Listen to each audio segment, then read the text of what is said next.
and welcome to the Nation Merdeka special. I'm Jessie Chahel.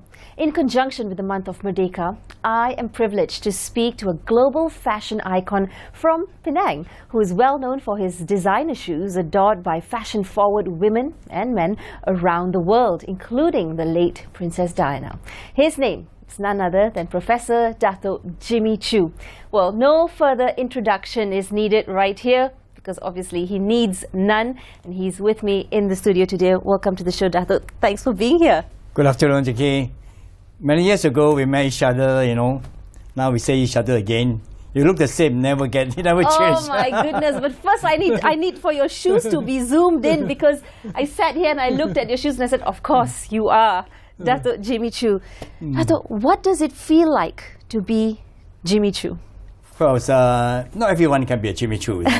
You're working, you work hard, you're learning, and you sincere yourself, you listen to people, you can be successful as well, Most people, you have to respect people, and whatever you don't understand, you should ask.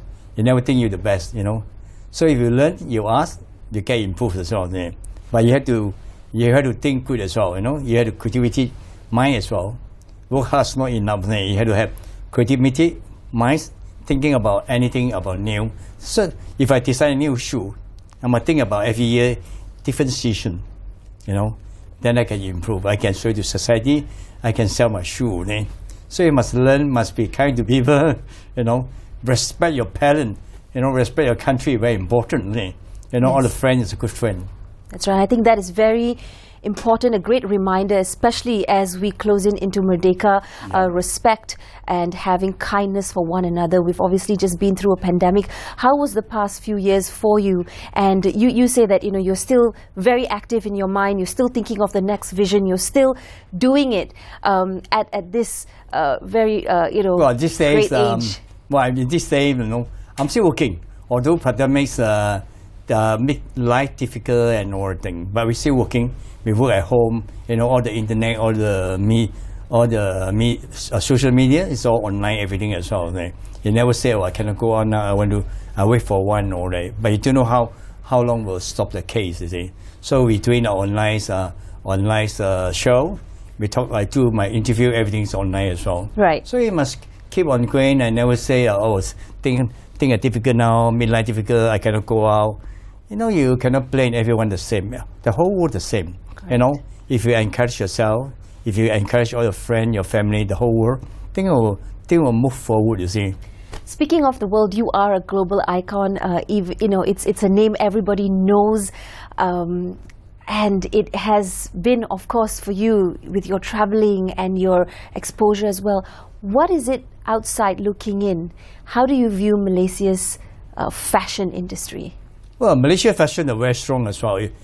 I've been working with Malaysia fashion and all that, helping each other, the student, the designer, work with them together as well. We have a very big potential for Malaysia fashion, bring it to the whole world as well. But what we want to do is, we want to talk to people, associate with different countries. If you want to do a show in China, we do a show in London, Paris, Milan, and all that. We in touch with them, we talk to them.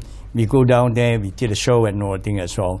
But people as a Malaysian, if you have the knowledge, the more important, I think we have to give back to our country as well. Helping the young people, helping the young students, helping the fashion designer, wherever they want, we give them information, helping them as well, encourage them. So in our hometown, we have a Malay, we have a Chinese, we have Indian, we have a huge community together. We should be very strong as well, So all nations have their own different culture, different idea. If you put it together, the whole world, and they will say, Malaysia boleh. Definitely Malaysia boleh, and you're obviously such a great example of that for the older generation and for the younger generation alike. How is Malaysia doing in your thoughts at this point? Well, every time I come back to Malaysia, I think, although you travel and you stay overseas for so many years, when you're back to a country, you still feel, this is my country, you see. Doesn't matter they're old, they're young. but we all connect each other. They're very important, you know. We love each other. You see our country very peaceful. That's a great way of looking at it, that we are all interrelated, that we need one another. Older generation, the younger generation, people across industries, local icons, global fashion icons, everybody. We sort of form that fabric of society, and together we can actually be better. And I think that's a great message as well. If you look at in the old day, my father, those days, my father, my mom, my uncle, they're all together, you know. They makan together, they sit at the table, they're talking about, you know, if you need somebody to help, they always help, isn't it? So you had to go back in the old day, you know, 70, 80 years ago, you know. They unite together. They love each other, help each other. They bring the country so great, you see. But we're good, we're not saying good, but a lot of things, you know, maybe people don't see, but we're still doing great. Malaysia, everyone want to be here. Everyone want to come here for holiday. People want to invest. They want to know how to invest to the country, you know, to how to create a job. So we must tell them, you know, how's the best stay in Malaysia, my second home, you know, and all that. That's right, because you're jet setting from China to Barcelona to Milan, London, Shanghai, back and forth. And of course, with that as well, you have broken into new markets. Yeah. And this is a new line of brand, Yeah. Jimmy Choo, but Choo Yang-jian. Yes, Choo Yang-jian. Choo Yang-jian. Using, Chinese Dr. name. Jimmy Choo's Chinese name. Chinese name, Chinese label. I sold my business 20 years ago, you know, Jimmy Choo. But I still carry on because people ask me, Jimmy, you cannot stop, isn't it? Yeah, if you want to buy a shoe, you know, those old day, the mom that's a caption, Jimmy, you cannot stop.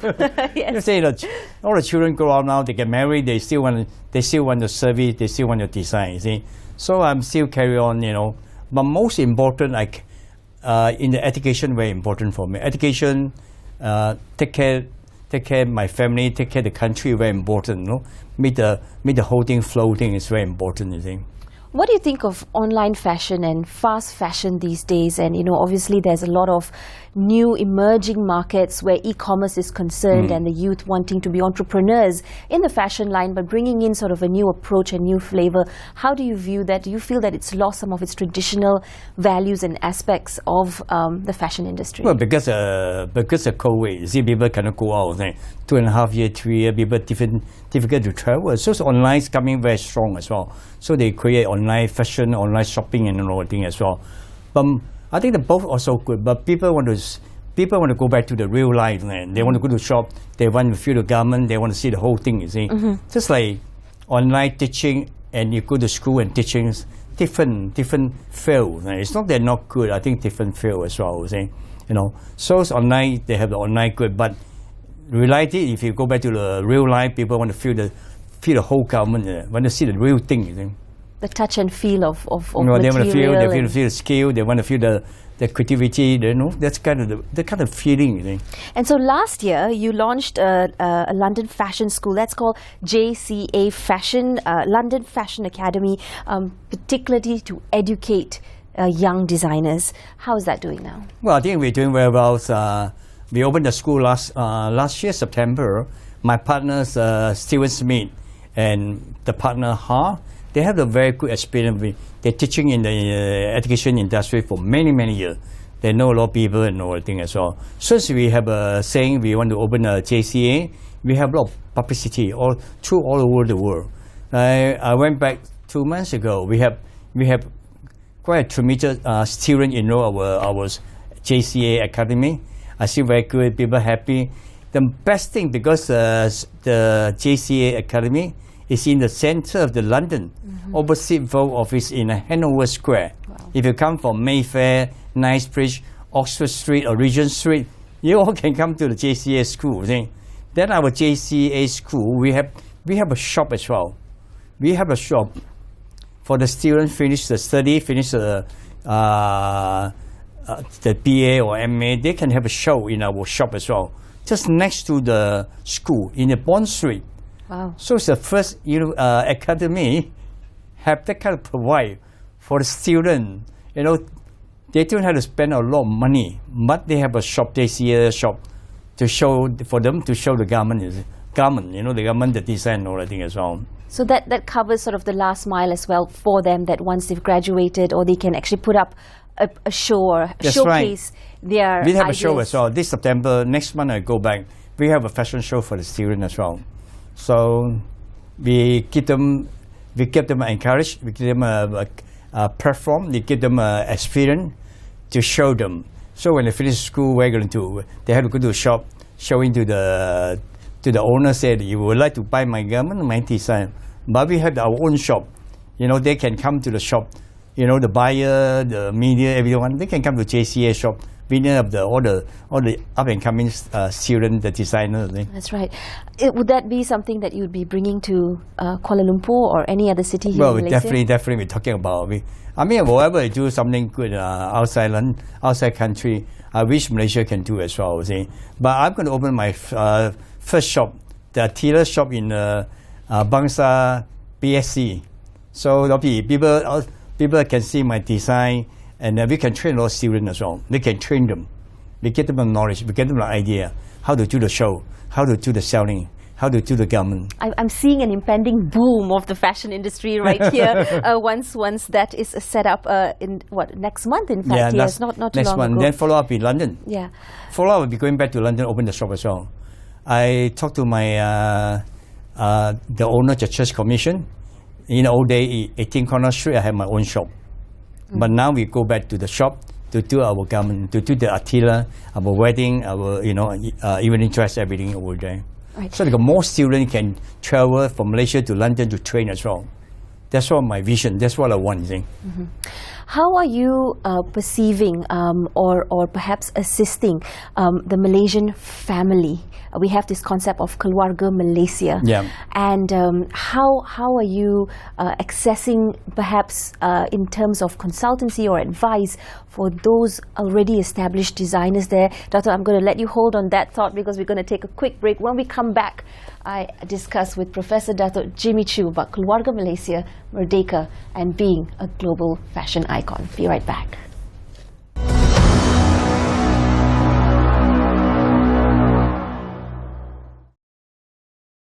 Anugerah Sri Angkasa 2022 kini kembali.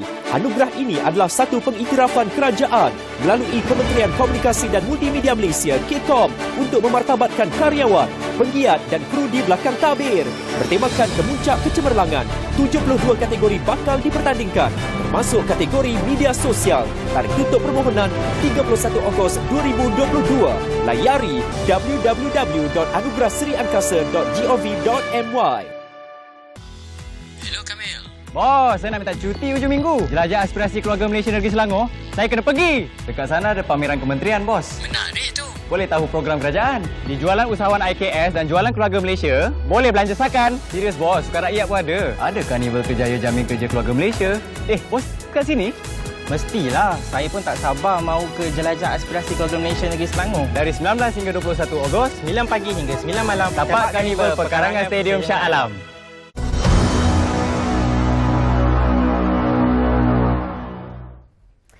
We're live right here on Bernama TV, the Nation Merdeka special, and today I'm joined by an Anak Malaysia himself, Professor Dato' Jimmy Choo, of course, a global fashion icon as well. Dato', it's good to know that you were mostly here in Malaysia, but also traveling around the world, and now you have the fashion school that's been set up in London, and in just a very short time, in a couple of weeks, in fact, there will be a first ever shop in Kuala Lumpur, in KL. In the PSC's shopping center, next to my special tailor, Lot Tailor, next door to Lot Tailor.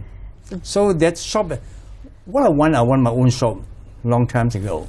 Because why I can train up and coming those student designer, they have experience, see how we selling our garment and all that. Do you feel that you want to do this because Malaysia is home, or because you also see it as a business opportunity or a business investment, given the way how global economy is now, right? I think very important. Malaysia home to me, definitely the home to me as well. I think. But if you have the reputation, if you have the skill and knowledge, definitely the business will flow as well. It won't be say, "Oh, I got no business and all that." I have confidence. We have a business. We can employ people. We can train people as well. See, to let people know, you're a Malaysian citizen. You think about your country first. to show it to the whole world. I'm Malaysian, I'm a Dr. Jimmy Choo. I want my shop in Malaysia first, then I move on. That's what I want. I don't like to talk much because I have a lot of fashion design and all that thing. But more important, you have to show to people what you can do. My mom always say to me, you don't show off. You don't have a big mouth to tell people everything. You must show. When you can do it, you just tell people. If you cannot do it, don't tell. Don't Actions talk. speak louder than words. Do first, talk later, right? Yeah, Very yeah, simply yeah. said. Yeah. What would you say to business owners, entrepreneurs who are struggling at this point of time? I think, I can see what you have to keep on thinking is that you have a good idea. Creativity is very important. You see, I mean, if you think business is not good and all that, you must find out what's the reason the business is not good. You must find out the point. What's not good? It's people do online. Now you have a lot of up and coming blogger. They can promote your thing as well. But you must have a new story to telling people what's the business, what you can do. You have to organize with all the staff. They don't love each other. When you have a job, you must responsibility doing better for people. When you're doing better, people word of mouth, business will come. I think definitely will come. Speaking of word of mouth and business and recommendations and stories to tell, Doctor, you have a whole chest of stories to tell us. What have been some of your fondest memories, and perhaps also indulge us a little bit with your encounter with Princess Diana? Well, I'm very lucky. In 1996, when I started my Jimmy Choo label, so in 1988, I joined the London Fashion Week. I'm very lucky. I met Kate Phelan. Kate Phelan is a Vogue magazine Sarah Jane Hall assistant. She saw my design and all that. I said, "Oh, Choo, Jimmy, I never see that before. Can I take your shoe and feature your shoe in editorial Vogue for you? But those days I got no money as well. I got no PR, got nothing. You see, but that's what I'm saying. You have to not just work hard. You have the creativity side. The design had to be unusual, had to be different. Then people will attract. If you say working hard, why my shoe not selling? Why my thing not selling? But because I Kate Phelan from Vogue saw my shoe, featured my shoe in the Vogue magazine in 1988, give me the 8th page. Since then, all the whole Europe, everyone talking about Jimmy Choo, everyone calling me, Harper Bazaar from New York, Vogue from Italy, Spain. They all say, "Oh, Jimmy, we want your shoe. We want to feature your shoe in the magazine." So from there, I'm very lucky. I met one of my designers, because I do a lot of design for the fashion show as well. All the designers, they come to me and all that. So one of the designers is called Thomas Sasky. He's a fashion designer, just like Catherine Walker for Lady Di, Princess Di as well. Right. For Thomas working with Lady Di as well, the late Princess Diana. But the lady over there called Rachel. And Rachel much older, maybe those days she's about 60 years old or something like that. And when I went to the shop, she said to me, "Jimmy, would you like to design shoe for the late Princess Di?" I said, "Why not, But I don't know whether she wear my shoe or not, because I'm not international yet. Say, "Well, you don't know, you try it." Because the Lady Diana support all the local designer, all the UK designers, she support them, So, but she see my shoe before in the magazine and with all the design and all that. So there you have it, her wearing your shoes right there. Yes, Fantastic. she wear my shoe. Where you talk about putting something out there that's unusual, undifferent, definitely a class above the rest. Where do you draw your inspiration from, and how much of Malaysianness is in some of those designs? It's because I love this. I love designing. I love designing. When I was 11 years old, my mom's birthday, I designed a pair of shoes for my mom. What, really? So I make them. I design. In the old day, we have no handphone. Even they got no TV maybe a black and white, something like that. They got no handphone, nothing. So when you finish school, what are you going to do? You finish your homework. I watch my father how to make shoes. I'm the only son in the family. I got one sister. So I watch my father how to design shoes, how to make shoes, and see all the craftsmen, master doing shoes. So I pick it up. In the old day, people finish 12 years old, finish standard 6. A lot of them, they don't carry on study. They become a craftsman. They learn all the skill. But not now. Now 12 years old kid, they go to the education. The mom, they say, you better study more, get more knowledge yourself. Next time you do need to work hard. So how do you see that? How do you see that that could perhaps not be the best option for parents? Yeah, it's true as well. But I think education to me is very important as well. In the old day, because I finished my study 12 years old, then I worked with my father, carry on the family business as well. But education is the best if you have an education, because you have a lot of knowledge. From there, all right, I can learn the skill. If you're not those days, I wouldn't be here today as well. Yeah. But I think education is very important, 100% very important. What are some of your biggest life lessons so far? And Life lesson so far is, life lesson so far is I still keep going. I never feel how old you are. Yeah, I want to carry on. I never stop. Maybe until I'm 100 years old. If God give me healthy body, I still want to work as well. I don't want to you're stop. looking great, by the way. I don't want to stop because I think in life, if you respect people, you help each other. That's what we said before. You help each other. You make the environment very healthy and all that. Automatically, you'll be healthy yourself. Right? Making the environment healthy. Yeah, very important, because environment healthy, you wouldn't have all the illness. Right? What I say to my assistant when we finish the cooking, everything, make sure that everything you put in a bin, cover, put in the dustbin. You see, everything covered the dustbin, dustbin bag. You make the environment clean. The dust is a lot of dust. Maybe some virus or some something not very healthy thing. You breathe in and all that. Yep. Healthy is very important. Cleaning the floor and all that. What of shoe waste now and keeping the environment safe? How do you look at that? I think everybody want to work. I think about that. Yeah, sure. Climate change, of course, and keeping the environment safe and. I think we have to educate them, tell them what to do, and as well.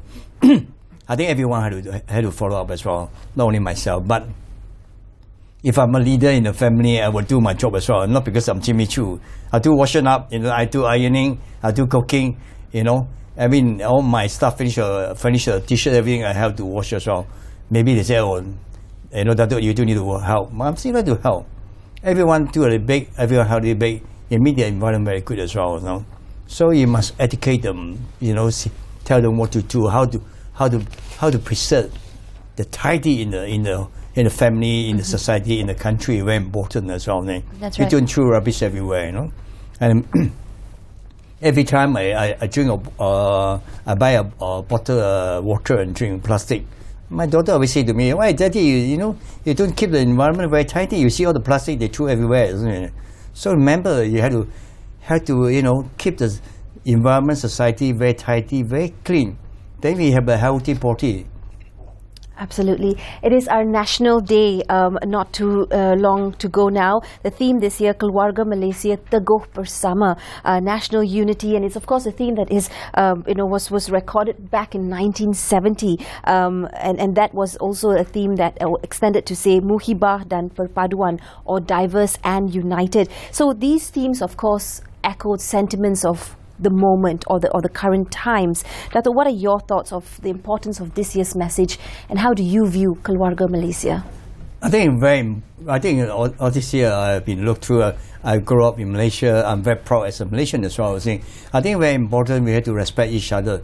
It doesn't matter Chinese, Malay, Indian. If you can communicate together, love each other, definitely make the country very strong, isn't it? That's what I mentioned in the old day. My father, my grandfather, we all love each other. We have Malay brother, sister. Abang, adik. We sit down together, have a tita lay last room. We all friends. Yeah. We never feel like, oh, you cannot do this, you cannot do that. When you have problem, you call them up. They will come and helping you. You just yell at them, abang, Malay, they all come here as well. You have to respect each other. Most important, respect the law and order for the country. Mm-hmm. They're very important. Every country has to have law and order. Respect the law and order. Respect the nation. Respect each other. It make the whole country going strong. Definitely will make it easy. And your message to Malaysia today, Dato'? Malaysian people. I love my country. I'm a Malaysian. I'm Anak Malaysia.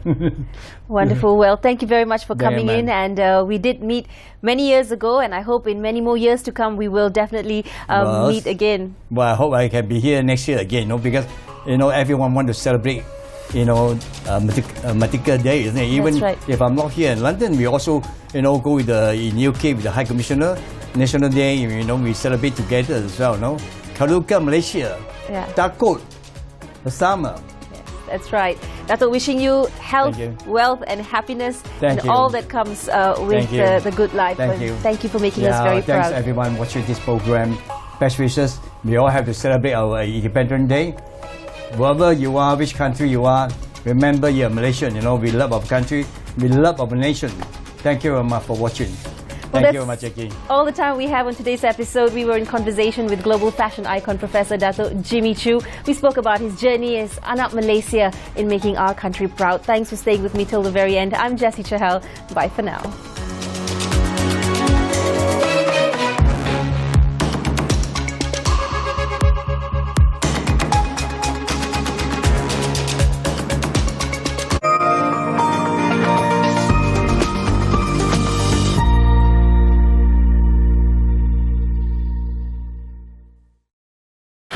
Saya Ismail Sabri bin Yaakob setelah dilantik memegang jawatan seorang Perdana Menteri dengan sesungguhnya bersumpah bahawa saya akan dengan jujur menunaikan kewajipan-kewajipan jawatan itu dengan segala daya upaya saya, bahawa saya akan menumpahkan taat setia yang sebenarnya kepada Malaysia dan akan memelihara, melindungi dan mempertahankan perlembagaannya. Selama setahun